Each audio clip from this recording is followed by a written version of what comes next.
The book of the prophet Isaiah.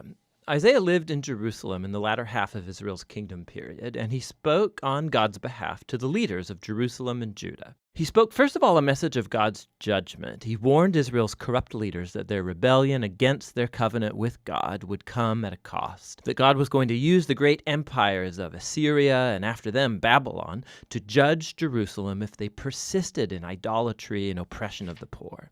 But that announcement was combined with a message of hope.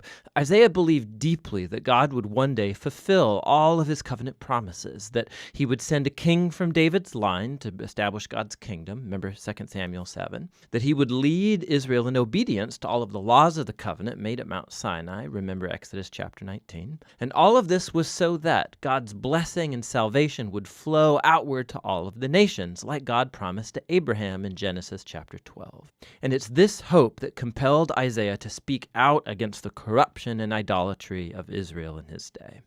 Now, the book has a pretty complex literary design, but there's one simple way to see how it all fits together. Chapters 1 through 39 contain 3 large sections that develop Isaiah's warning of judgment on Israel. And it all culminates in an event pointed to at the end of chapter 39, the fall of Jerusalem and the exile of the people to Babylon. But in chapters 1 to 39, there's also a message of hope that after the exile, God's covenant promises would all be fulfilled. And chapters 40 to 66 pick up that promise of hope and develops it further. In this video, we're just going to focus on chapters 1 to 39. The first main section focuses on Isaiah's vision of judgment and hope for Jerusalem, and it begins as Isaiah accuses the city's leaders of covenant rebellion, idolatry, injustice, and God says he's going to judge the city by sending the nations to conquer Israel. Isaiah says that this will be like a purifying fire that burns away all that's worthless in Israel in order to create a new Jerusalem that's populated by a remnant that has repented and turned back to God. And Isaiah says that that's when God's kingdom will come and all nations will come to the temple in Jerusalem and learn of God's justice, bringing about an age of universal peace and harmony. Now, it's this basic storyline of the old Jerusalem purifying judgment into the new Jerusalem.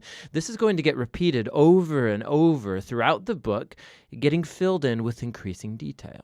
So, at the center of this section is Isaiah's grand vision of God sitting on his throne in the temple. And he's surrounded by these heavenly creatures that are shouting that God is holy, holy, holy. And Isaiah suddenly realizes just how corrupt he and his people Israel are. And he's certain that he's going to be destroyed by God's holiness, but he's not.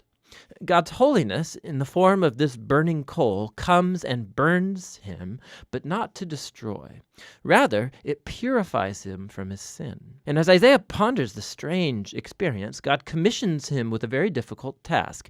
He is to keep announcing this coming judgment, but because Israel has reached a point of no return, his warnings are going to have a paradoxical effect of hardening the people. But Isaiah is to trust God's plan.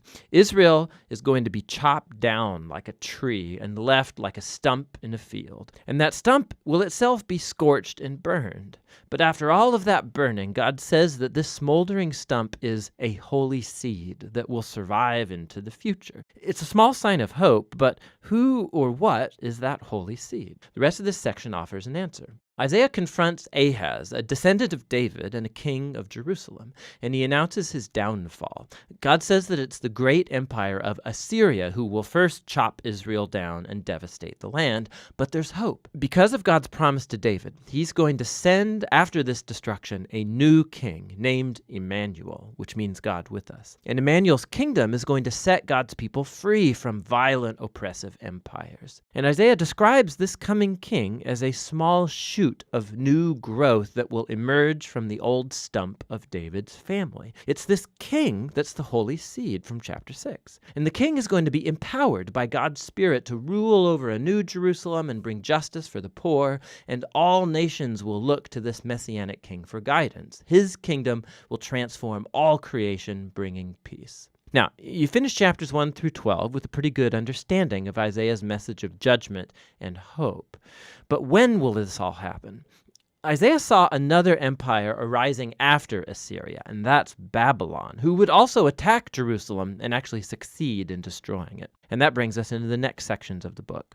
So first, we have a large collection of poems that explore God's judgment and hope for the nations. We learn, first of all, of the fall of Babylon and Israel's neighbors. Isaiah could see that Assyria's world power would one day be replaced by the empire of Babylon, a nation even more destructive and arrogant. Babylon's kings claimed that they were higher than all other gods, and so God vows to bring Babylon down. And not only Babylon. Isaiah goes on to list Israel's neighbors, accusing them all of the same kind of pride and injustice, and he predicts their ultimate ruin.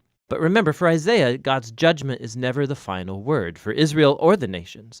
And that leads into the next section with a series of poems that tell a tale of two cities. There's the lofty city that has exalted itself above God and become corrupt and unjust. This city is an archetype of rebellious humanity, and it's described with language that's all borrowed from Isaiah's earlier descriptions of Jerusalem and Assyria and Babylon all put together. This city is destined for ruin, and one day is going to be replaced by the New Jerusalem, where God reigns as king over a redeemed humanity from all nations, and there's no more death or suffering.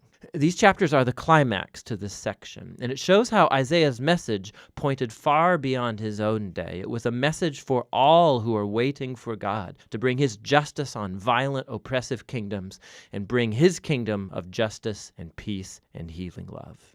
The following section returns the focus to the rise and fall of Jerusalem. And first we find a whole bunch of poems where Isaiah accuses Jerusalem's leaders for turning to Egypt for military protection against Assyria. He knows this will backfire, and Isaiah says that only trust in their God and repentance can save Israel now, which gets illustrated by the following story about the rise of Hezekiah, king of Jerusalem. Just as Isaiah predicted, the Assyrian armies come and try to attack the city, and so Hezekiah humbles himself before God, and he prays for divine deliverance, and the city is miraculously saved overnight. But Hezekiah's rise is immediately followed by his fall.